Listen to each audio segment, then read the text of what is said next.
नमस्कार, मैं हूं आनंद। आप देख रहे हैं चेतना टुडे। सबसे पहले एक नजर सुर्खियों पर।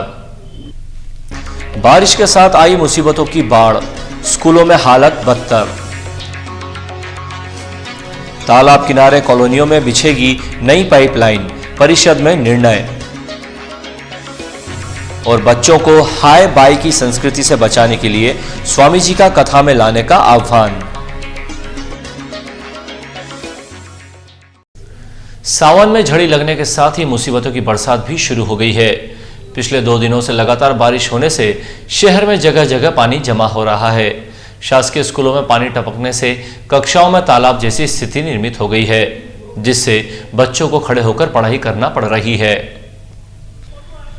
लगातार बारिश के कारण हाट रोड स्थित शासकीय प्राथमिक विद्यालय भारती क्रमांक 3, शासकीय नवीन विनोबा बालक माध्यमिक विद्यालय में हर कक्षा में छत से पानी का रिसाव हो रहा है, जिसके कारण स्कूल की छतें और दीवारें गीली हो गई है।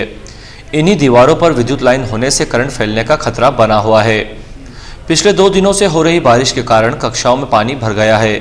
चूंकि इस स्कूल में विद्यार्थियों के बैठने के लिए टेबल कुर्सी की व्यवस्था नहीं है, इसलिए सभी विद्यार्थी जमीन पर टाट पट्टी बिछाकर विद्याध्ययन करते हैं।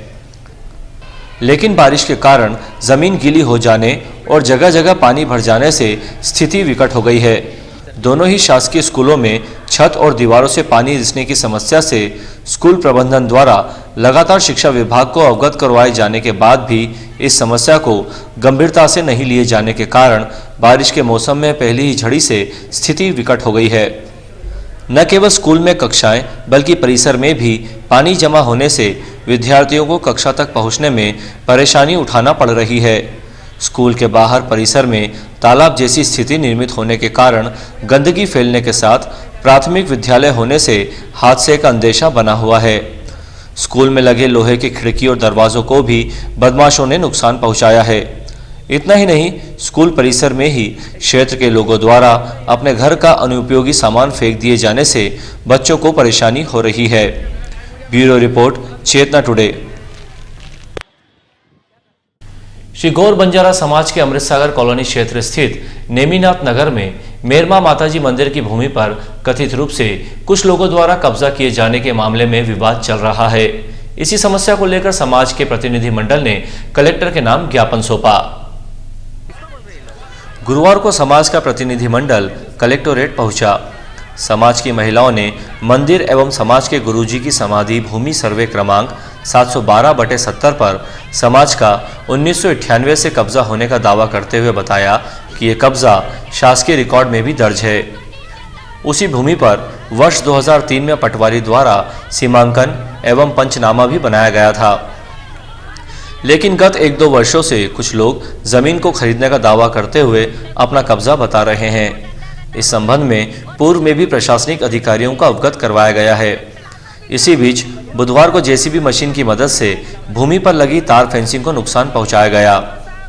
इस पूरे मामले में समाज जिलाधीश से निष्पक्ष जांच एवं कार्यवाही की मांग करता है। पूज्य स्वामी श्री चिदंबरानंद जी महाराज ने इस बात पर जोर देकर कहा कि माता पिता और घर के बड़ों को कथा में जाते समय बच्चों को जरूर साथ ले जाना चाहिए। उनके गहरे मन में पड़ने वाले संस्कार उन्हें सुसंस्कृत बनाते हुए अपने धर्म और संस्कृति से जोड़े रहते हैं। यदि बच्चों को हाय और बाय की संस्कृति से नहीं बचाया तो वे बड़े होकर आपको ही बाय कर देंगे। श्री कालिका माता सेवा मंडल ट्रस्ट द्वारा आयोजित शिव पुराण कथा के तृतीय सत्र में स्वामी जी ने कहा कि आज से 100-200 वर्ष पूर्व जब लोगों के पास साधन और संपन्नता नहीं थी, तब भी वे आनंदित रहते थे। लेकिन आज हर तरह की सुविधा होने के बाद भी जीवन में सुख नहीं है। इसका एकमात्र कारण यह है कि हमने धर्म का परित्याग करते हुए सुखी होना चाहा है। लेकिन धर्म आचरण से विमुख होकर कोई भी परम शांति को प्राप्त नहीं कर सकता है। धर्म के बिना किया जाने वाला आचरण आफत का कारण बन जाता है। कलयुग में धर्म का आश्रय ही समस्त दुखों से मुक्ति देता है। आपने कहा कि हमारे शास्त्रों में यद्यपि संतोष को परम धन कहा गया है, लेकिन कतिपय लोगों ने इसकी गलत व्याख्या करते हुए इसे आलस्य और प्रमोद से जोड़ दिया है। शास्त्र को समझने की जरूरत है। उन्होंने कहा कि अपनी कमाई का दशांश दान करने से घर से बीमारी दूर होती है। दान और दया धर्म के अंग हैं, लेकिन आवश्यकता पर की जाने वाली दया और योग्य पात्र को दिए जाने वाला दान ही श्रेष्ठ होता है।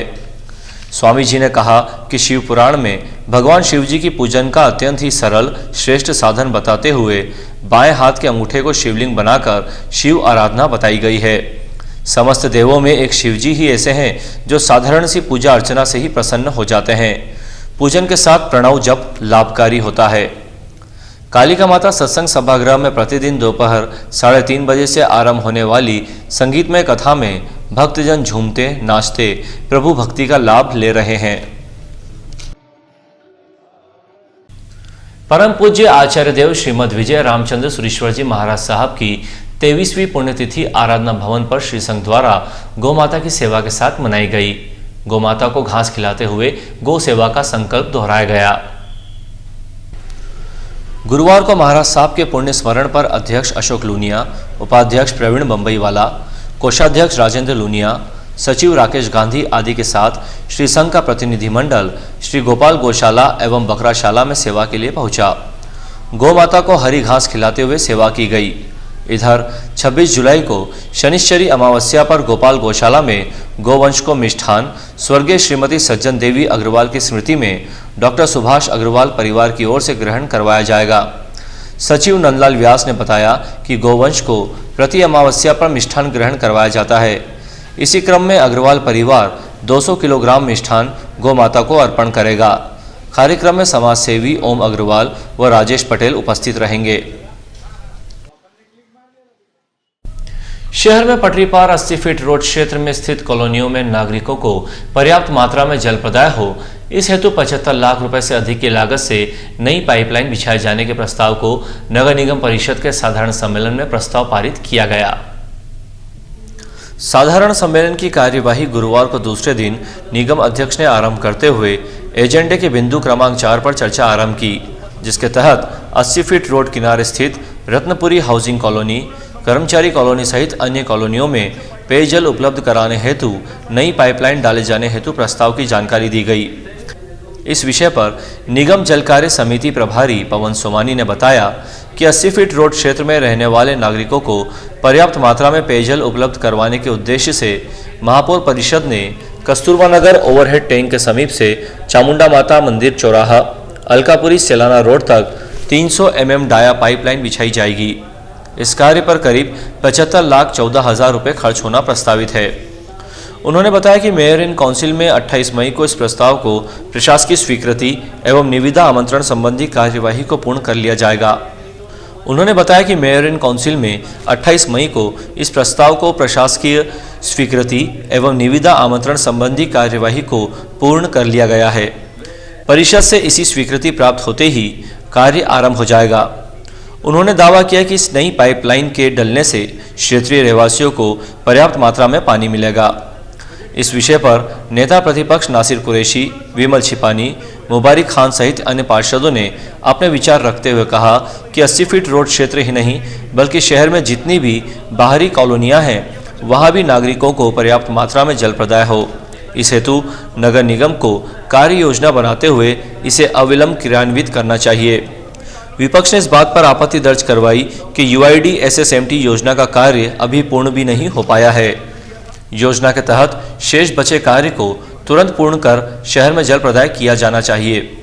कांग्रेस पार्षद विमल छिपानी ने कहा कि जब धोलावड़ से शहर तक पाइपलाइन डालते हुए उसकी टेस्टिंग की जा चुकी है तो फिर क्यों जल प्रदाय में विलंब किया जा रहा है। सम्मेलन में राजीव गांधी सिविक सेंटर में फ्लैट, व्यावसायिक हॉल, दुकान आदि के आवंटन और विक्रय तथा तरणताल में समय व शुल्क निर्धारण से जुड़े प्रस्ताव पर दोनों ही पक्षों में गहमागहमी हुई। भोजन अवकाश के बाद एजेंडे पर चर्चा जारी रही। आशा कार्यकर्ताओं को शासन द्वारा घोषित प्रोत्साहन राशि का तत्काल भुगतान करने सहित अन्य मांगों को लेकर संगठन ने अपनी 11 सूत्रीय मांगों का ज्ञापन जिला प्रशासन को सौंपा। यूनियन जिला इकाई संयोजक कीर्ति शर्मा, अध्यक्ष मीनाक्षी गौड़ के साथ यूनियन का प्रतिनिधिमंडल एसडीएम एसके झा से मिला, जहां ज्ञापन सौंपते हुए बताया गया कि केंद्र सरकार के परिवार कल्याण मंत्रालय द्वारा आशा कार्यकर्ताओं के मानदेय में 1000 रुपये की वृद्धि 3 जनवरी 2014 को की गई है, लेकिन 6 माह बीत जाने पर भी इसे अभी तक लागू नहीं किया गया है। इसी तरह हमें श्रमिक के रूप में मान्यता देने, न्यूनतम वेतन, सामान्य सुरक्षा लाभ, पेंशन आदि की सिफारिशें भी सर्वसम्मति से हुई थी, लेकिन बावजूद इसके इस दिशा में कार्यवाही नहीं हो पाई है। इसी संदर्भ में 11 सूत्रीय मांगों को लेकर हम तुरंत कार्यवाही की मांग करते हैं। अंत में एक नजर फिर से सुर्खियों पर। बारिश के साथ आई मुसीबतों की बाढ़, स्कूलों में हालत बदतर। तालाब किनारे कॉलोनियों में बिछेगी नई पाइपलाइन, परिषद में निर्णय। और बच्चों को हाय बाय की संस्कृति से बचाने के लिए स्वामी जी का कथा में लाने का आह्वान। चेतना टुडे में आज बस इतना ही। हम फिर मिलेंगे कुछ और नई सुर्खियों के साथ। तब तक के लिए नमस्कार।